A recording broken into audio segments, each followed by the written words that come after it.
বহিরাগত কারা এটা তো আমার কোনো ছাত্র সংগঠন আইডেন্টিফাই করতে পারে না। আমি ভোট দিয়েছি না এটা বোঝার কঠিন, কারণ হাতের কালিটা মুছে যাচ্ছে। প্রশাসনের তো টাকার এতই সংকট পড়ে নাই যে এরকম দুর্বল কালি ব্যবহার করবে। 36 বছর পরে আজকে এই বিশ্ববিদ্যালয়ে একটা নতুন ভোরের সূচনা হয়েছে। সেই ভোরের শিক্ষার্থীরা এসে তাদের জীবনের প্রথম ভোটাধিকার চর্চা করছে।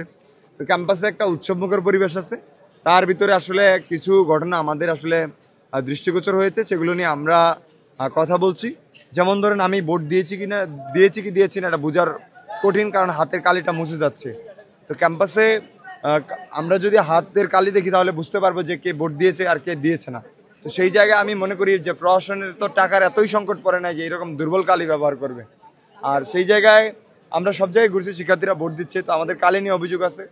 এবং আইটি ফ্যাকাল্টিতে একটা কক্ষে সিগনেচারবিহীন ব্যালট পেপার আসার অভিযোগ এসেছে। আমি গিয়েছিলাম সেখানে, আমি জিজ্ঞেস করলাম ওখানকে, উনি বললো যে নির্বাচন কমিশনের কথা বলতে।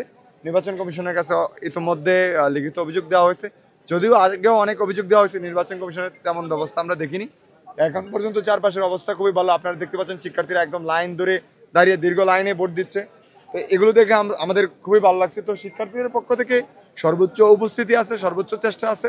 এখন প্রশাসনের পক্ষ থেকে যদি নির্বাচনটা সুন্দর করার জন্য চেষ্টাটা ভালো থাকে, তাহলে মনে করি যে নির্বাচনটা সুন্দর এবং আরো সুষ্ঠু হবে।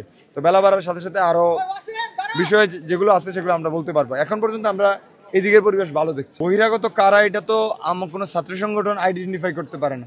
এটা আইডেন্টিফাই করার দায়িত্ব হচ্ছে যারা আইন শৃঙ্খলা বাহিনী এবং ক্যাম্পাসে যারা দায়িত্ব পালন করছেন। তো 0 পয়েন্ট থেকে যে আমাদের যে গেটগুলো, সেই গেটগুলোতে যদি তাদের পাস এবং তাদের বৈধ কোনো কার্ড আছে কিনা সেটা চেক করে দেখা হয়। সে যেই হোক, যেই সংগঠনের হোক বা যত ক্ষমতাধর ব্যক্তি হোক, কিন্তু সেটা যদি চেক করে ঢুকানো হয় তাহলে তো বৈধ আর অবৈধতার প্রশ্ন আসে না। কিন্তু যে অভিযোগটা আসছে সেটা মনে করি যে আইন শৃঙ্খলা রক্ষাকারী বাহিনী বা বিশ্ববিদ্যালয়ের প্রশাসন যারা আছেন তারা হয়তো দায়িত্বটা ভালোভাবে পালন করছে না, যে কারণে এই বহিরাগতের প্রশ্নটা বারবার আসছে।